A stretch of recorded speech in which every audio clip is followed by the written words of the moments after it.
Assalamualaikum warahmatullahi wabarakatuh. Sahabat cerita para wali yang diberkahi Allah Subhanahu wa Ta'ala, semoga kita semua dalam lindungannya dan diberikan rezeki yang barokah, umur yang panjang, agar senantiasa bersyukur kepada Allah Subhanahu wa Ta'ala. Amin ya robbal alamin. Kali ini saya akan berkisah tentang santri ini takjub saksikan karomah Mbah Arwani Kudus saat kecopetan di terminal.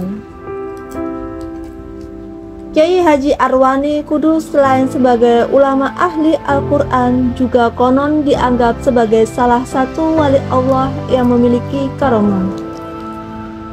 Salah satu kisah karomah Mbah Arwani Kudus yakni saat beliau mengalami musibah kecopetan di salah satu terminal Semarang.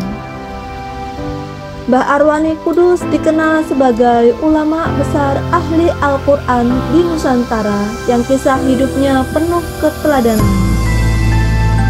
Para santri-santri hasil didikan Mbah Arwani Kudus tersebar luas di segala penjuru pelosok kampung dan kota. Beberapa kisah karomah Mbah Arwani Kudus selalu dikenang para santri dan masyarakat. Mbah Arwani Kudus memang dikenal sebagai wali Allah yang masyhur, terlebih roh Quran selalu memancar dalam dirinya. Bahkan sampai saat ini pesantren yang diasuhnya Yanbu'ul Quran di Kudus menjadi salah satu kiblat para hafidz dan hafidhah seantero Indonesia.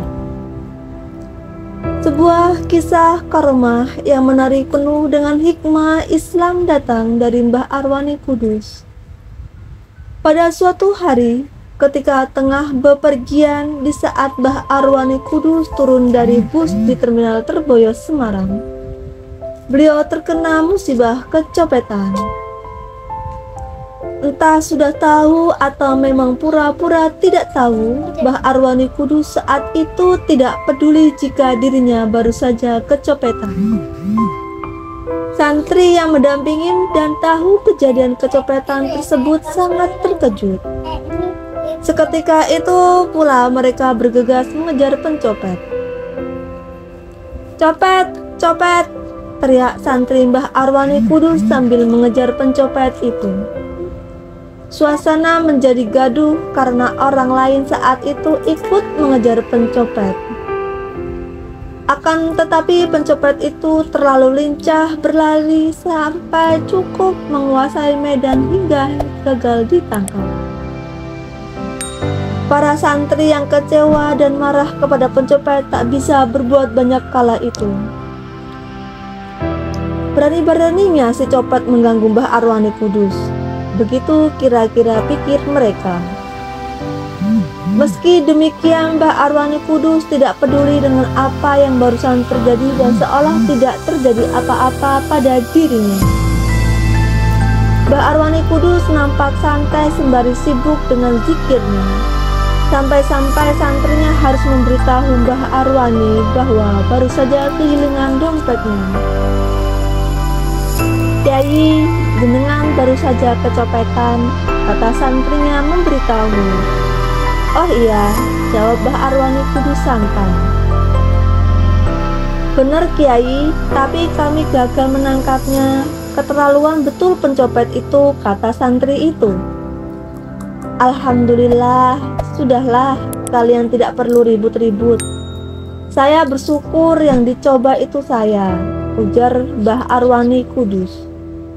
"Apa maksudnya Kiai?" tanya santri itu penasaran dengan jawaban Mbah Arwani Kudus. "Syukur alhamdulillah karena saya yang dicopet, bukan saya yang jadi pencopetnya," jawab Mbah Arwani Kudus. Mendengar jawaban Mbah Arwani Kudus itu, tentu saja para santri dibuat bengong. "Kok bisa begitu Kiai?" tanya santri kian penasaran. "Sekarang, apa jawab kalian jika aku tanya lebih baik mana menjadi orang yang dicopet atau menjadi tukang copet?" tanya Mbah Arwani Kudus kemudian.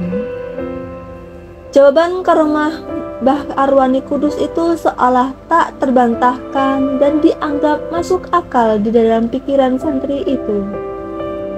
Para santri yang menyertai Mbah Arwani Kudus dibuat takjub oleh karomah itu. Mereka merasa mendapat pelajaran berharga yang belum pernah mereka jumpai. Rupanya dalam musibah pun bisa timbul rasa syukur seperti yang dicontohkan oleh karomah Mbah Arwani Kudus. Subhanallah. Wassalamualaikum warahmatullahi wabarakatuh.